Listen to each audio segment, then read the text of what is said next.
السلام علیکم پیارے دوستو، کیسے ہیں آپ سب؟ امید کرتے ہیں کہ آپ سبھی ٹھیک ہوں گے، خوش ہوں گے اور مزے میں ہوں گے۔ اپنے گھر میں داخل ہوا تو دیکھا بیوی بیٹھی رو رہی ہے۔ میں نے پوچھا کیا ہوا، یہ آنکھیں کیوں لال کر رکھی ہیں، سب خیریت تو ہے نا؟ آج اس کمینے نے بیوی کے کہنے پہ اس بڑھیا کو پھر مارا ہے۔ وہ پھر ہچکیوں سے رونے لگی۔ تمہیں کیا، وہ اس کی ماں ہے، تمہاری نہیں۔ اور پھر بڑھیا زبان چلاتی ہوگی، بہو کے معاملات میں دخل دیتی ہوگی۔ میں نے اس کا غم کم کرنے کے لیے کہا، زبان چلاتی ہوگی، معاملات میں دخل دیتی ہوگی، آپ کو کچھ پتہ بھی ہے؟ اس بیچاری کو فالج ہے، اٹھنے بیٹھنے کے لیے سہارے کی محتاج ہے، اٹک اٹک کر اپنی باتیں پوری کرتی ہے۔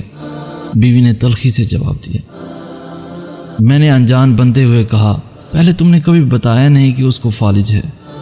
بیوی بولی، 1000 دفعہ تو بتایا ہے، مگر آپ کو کپڑوں کے علاوہ کچھ یاد رہے نا۔ میں نے موضوع بدلنے کی کوشش کی۔ اچھا چھوڑو، ہم کر بھی کیا سکتے ہیں؟ میری بیوی نے کہا، میرا دل کرتا ہے کہ بڑھیا کو اپنے گھر لے آؤں کچھ دنوں کے لیے۔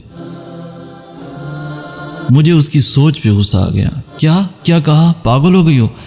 پرائی مصیبت اپنے گلے ڈالو گی؟ صرف ہفتے بھر کے لیے، اس نے میرے غصے کو نظر انداز کرتے ہوئے کہا۔ شاید وہ پہلے سے ہی سب پلان بنا کے بیٹھی تھی۔ میں نے کہا، نہیں یہ ناممکن ہے۔ اور پھر وہ کیوں دینے لگا اپنی ماں ہم کو؟ بیوی نے کہا، اس کی بیوی کئی مرتبہ کہہ چکی ہے کہ بڑھیا کہیں دفعہ تو ہو نہیں سکتی، کتے کی سی جان ہے، مرتی بھی نہیں۔ اچھا یہ کہتی ہے وہ؟ میں نے بیوی کا دل رکھنے کے لیے کہا۔ بس اب آپ مان جائیں اور اس کو اپنے گھر لے آئیں۔ یہ کہتی ہوئی وہ میرے پہلو میں آ بیٹھی، اور یہی اس کا خطرناک حملہ ہوتا ہے، اپنی بات منوانے کا۔ میں نے کہا، اچھا جی، اب اس بڑھیا کو گھر لانے کی ذمہ داری بھی مجھ پر ڈال رہی ہو، اور یہ تو سوچو کہ تم اس کو سنبھال بھی لوگی۔ اس نے اداسی سے کہا، اپنے بچے تو ہیں نہیں، میں بھی گھر میں سوائے ٹی وی دیکھنے کے اور کیا کرتی ہوں؟ چلو وہ آ جائے گی تو میرا دل بھی بہلا رہے گا۔ ہماری شادی کو 10 سال ہو گئے تھے، مگر اولاد سے محرومی تھی۔ میں نے سوچا چلو بات کر کے دیکھنے میں حرج نہیں ہے، کون سا وہ اپنی ماں ہمیں دینے پہ راضی ہو جائے گا۔ اگر راضی ہو گیا تو میں نے سوچا پھر بھی 1 ہفتے کی ہی تو بات ہے، اگر بعد میں اپنے ہی گلے پڑ گئی تو۔ اچانک مجھے خیال آیا، اگر وہ بڑھیا مستقل گلے پڑ گئی تو؟ میں نے اپنے خدشے کا اظہار بیوی سے کیا۔ یہ تو اور اچھی بات ہے، اس نے خوش ہوتے ہوئے کہا۔ میں نے دل میں سوچا، سچ کہتے ہیں عورت بے وقوف ہوتی ہے۔ اگلے دن شام کو کافی سوچ بچار کے بعد میں ان کے گھر گیا، کچھ بات کرنے کے بہانے۔ ڈرائنگ روم میں بیٹھا، اس نے جھوٹے منہ بھی چائے کا نہیں پوچھا، تو میں نے اپنے پلان کے مطابق اس سے کہا کہ میری بیوی فالج کا علاج قرآن پاک سے کرنا چاہتی ہے، اور وہ آپ کی والدہ کا علاج کرنا چاہتی ہے۔ یہ سن کر اس نے کسی خوشی کا اظہار نہ کیا، تو میں نے بات جاری رکھی کہ اس میں مسئلہ یہ ہے کہ آپ کی والدہ کو چہرے پہ شرمندگی اور خوشی کے ملے جلے اثرات پیدا ہوئے۔ اس نے تھوڑی سی بحث کے بعد اجازت دے دی۔ میں نے اٹھتے ہوئے کہا کہ علاج میں 15-20 دن بھی لگ سکتے ہیں۔ اس نے اور بھی خوشی محسوس کی، کہنے لگا، سلیم صاحب، میں تو چاہتا ہوں کہ میری ماں ٹھیک ہو جائے، بھلے مہینے کیوں نہ لگ جائیں۔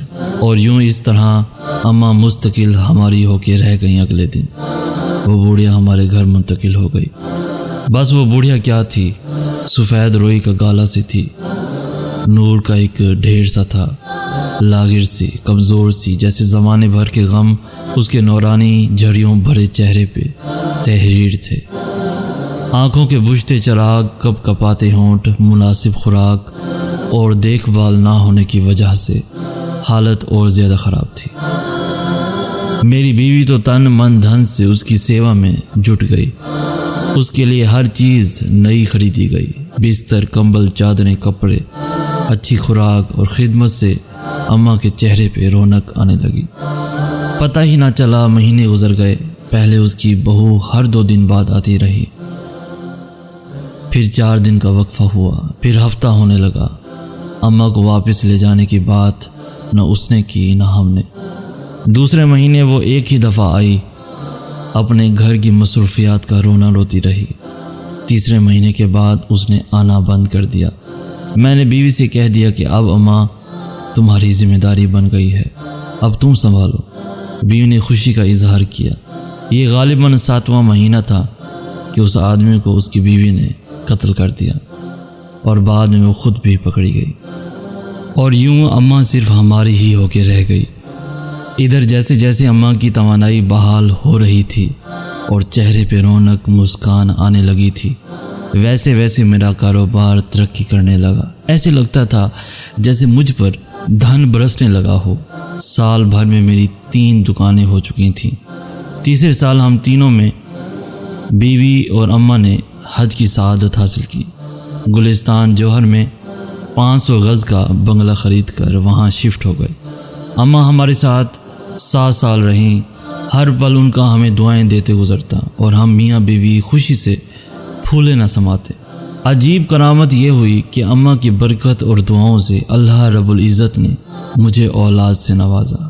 آج وہ ہمارے درمیان نہیں، مگر ان کی کمی شدت سے محسوس ہوتی ہے، جیسے کوئی اپنا کہیں کھو گیا ہو۔ ہم نے بھی کبھی ان سے ان کا نام تک نہ پوچھا، بس ان سے ایک خلوص کا رشتہ تھا۔ پچھلے دنوں میری بیوی بہت خوش تھی۔ وجہ پوچھی تو کہنے لگی میں نے ایک خواب دیکھا ہے۔ کیسا خواب؟ میں نے دیکھا کہ محشر کا دن ہے اور سب حیران و پریشان کھڑے ہیں، ان میں میں بھی کھڑی ہوں کہ اتنے میں اماں آئیں اور میرا ہاتھ پکڑ کر کہنے لگی منیرہ ادھر آ، میرے ساتھ تجھے پل صراط پار کرا دوں۔ میں ان کے ساتھ چلی۔ ہم ایک باغ سے گزرے۔ تھوڑی دیر میں باغ ختم ہوا تو ایک بڑا سا میدان آ گیا، تو اماں کہنے لگی بس ہو گیا پل صراط پار۔ میں حیران ہوئی تو وہ بھی زور سے ہنسنے لگی۔ پھر میری آنکھیں کھل گئی۔ مبارک ہو بھائی، بہت اچھا خواب ہے، مگر تمہیں میرا خیال نہ آیا؟ قسم سے میں اتنی پریشان تھی کہ چلو خیر، ہمیں بھی کوئی نہ کوئی مل ہی جائے گا جو پل صراط پار کرا دے۔ آمین، بیوی نے جیسے دل کی گہرائیوں سے کہا، اور پھر اس کو میں نے یہ نہیں بتایا کہ ایسا خواب میں بھی دیکھ چکا ہوں۔ بس فرق یہ تھا کہ اماں نے میرا ہاتھ پکڑتے وقت کہا تھا چلو تمہیں منیرہ کے پاس لے چلوں، وہ پل صراط کے پار تمہارا انتظار کر رہی ہے، تمہارا انتظار کر رہی ہے۔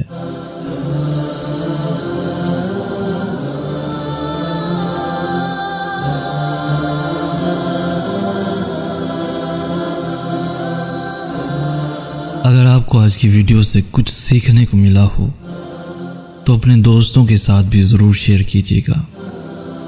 اس ویڈیو کو لائک کرتے ہوئے ہماری حوصلہ افزائی بھی ضرور کر دیجیے، اور ساتھ ہی ہمارے چینل کو بھی ضرور سبسکرائب کر دیجیے تاکہ ایسے ہی خوبصورت سے ویڈیوز روزانہ آپ کو حاصل ہوتی رہیں۔ ہمیں کہتے ہیں سید احسن آس۔ ہم ملیں گے نیکسٹ ویڈیو میں، تب تک کے لیے اللہ حافظ۔